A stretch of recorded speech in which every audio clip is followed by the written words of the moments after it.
Hi అందరికీ! Welcome back to my channel. Thumbnail చూసారు కదా!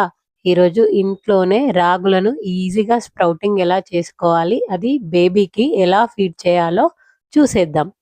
రాగులను డైరెక్ట్‌గా పౌడర్ చేసి బేబీకి ఇవ్వడం వల్ల డైజెషన్ ఇబ్బంది అనేది అవుతుంది. సో, అందుకని మనం ఇలా స్ప్రౌటింగ్ చేసుకొని, ఆరబెట్టుకొని, డ్రై రోస్ట్ చేసి, పౌడర్ చేసి బేబీకి ప్రిపేర్ చేసి ఇస్తే ఈజీగా డైజెషన్ అవుతుంది. మరియు ఈ అందులో ఉన్న ఐరన్ అండ్ కాల్షియం కూడా రెట్టింపు అవుతుంది. కాబట్టి కంపల్సరీ స్ప్రౌటింగ్ చేసి, పౌడర్ చేసి బేబీకి ఇవ్వాలి. చూడండి ఇలా రాగులని తీసుకొని శుభ్రంగా ఒక 7-8 టైమ్స్ అయితే కడుక్కోవాలండి. చూసారా ఎంత డస్ట్ ఉందో! సో, ఆ డస్ట్ అంతా పోవాలంటే 7-8 టైమ్స్ శుభ్రంగా కడుక్కోవాలండి. ఎన్ని టైమ్స్ అని కాదు కానీ, ఇలా వాటర్ క్లీన్‌గా వచ్చే వరకి కడుక్కోవాలండి. తర్వాత దీనిపైన మూత పెట్టేసుకొని ఒక 15-16 అవర్స్ నానబెట్టాలండి. 8-10 అవర్స్ పెడితే మొలకలు సరిగా రావు. సో, 16 అవర్ తర్వాత చూడండి చాలా చక్కగా సోక్ అయిపోయాయి. సో, వాటర్ తీసేసి ఒక క్లాత్ తీసుకొని వీటిని ఆ క్లాత్‌లో వేసి వీడియోలో చూపిస్తున్న విధంగా పక్కకి పెట్టుకోవాలి.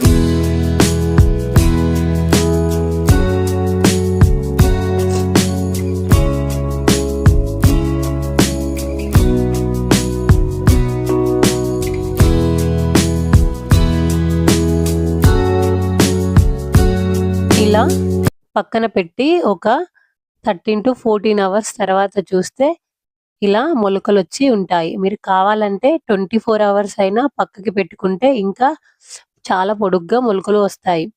చూడండి ప్రతి ఒక్కటి కూడా ఎంత బాగా స్ప్రౌట్ అయిందో.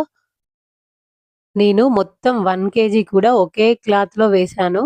మీరు కావాలంటే 2 క్లాతులలో వేసి పెట్టుకోండి. స్ప్రౌట్స్ అనేవి ఇంకా బాగా వస్తాయి. ఇలా స్ప్రౌటింగ్ వచ్చిన వాటిని ఒక రోజు మొత్తం ఎండలో ఆరబెట్టండి. లేదంటే ఫ్యాన్ కిందైనా సరే 2 రోజులు ఆరబెట్టండి. ఇలా మొత్తం ఆరిపోయిన వాటిని కొద్ది కొద్దిగా తీసుకొని వీడియోలో చూపిస్తున్న విధంగా లో టు మీడియం ఫ్లేమ్‌లో డ్రై రోస్ట్ చేసుకోవాలి. ఇలా డ్రై రోస్ట్ చేసుకున్న వాటిని మొత్తం చల్లారిన తర్వాత మిక్సీ బౌల్‌లో వేసుకొని మంచి ఫైన్ పౌడర్ లాగా మిక్సీ చేసుకోవాలి.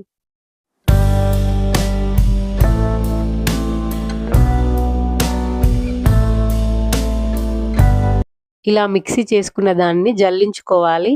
ఇంకా ఏదైనా సరిగా మిక్స్ అవ్వదని ఉంటే జల్లెడ పైకి వస్తుంది. అది కావాలంటే మనం మళ్ళీ మిక్సీ చేసుకొని ఇలా జల్లించుకున్న పౌడర్‌నంతా కూడా నేను ఒక స్టీల్ కంటైనర్‌లో స్టోర్ చేసుకున్నానండి.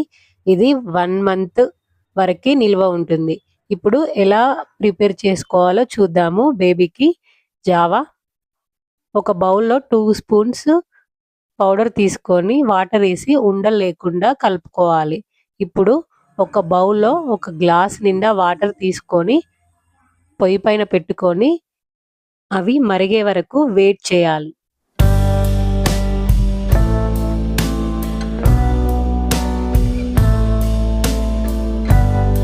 చూసారా ఇలా మరుగుతున్నప్పుడు మనం ముందుగా కలిపి ఉంచుకున్న దాన్ని మళ్ళీ ఒకసారి కలుపుకొని అందులో వేసేసి కలుపుతూ ఉడికించుకోవాలి. లేదంటే ఉండలు కట్టేస్తుంది.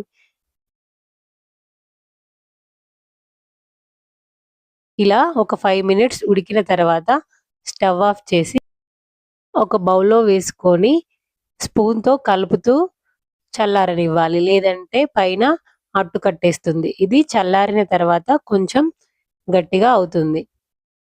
కొద్దిగా గోరువెచ్చగా ఉన్నప్పుడు బేబీకి ఇవ్వండి.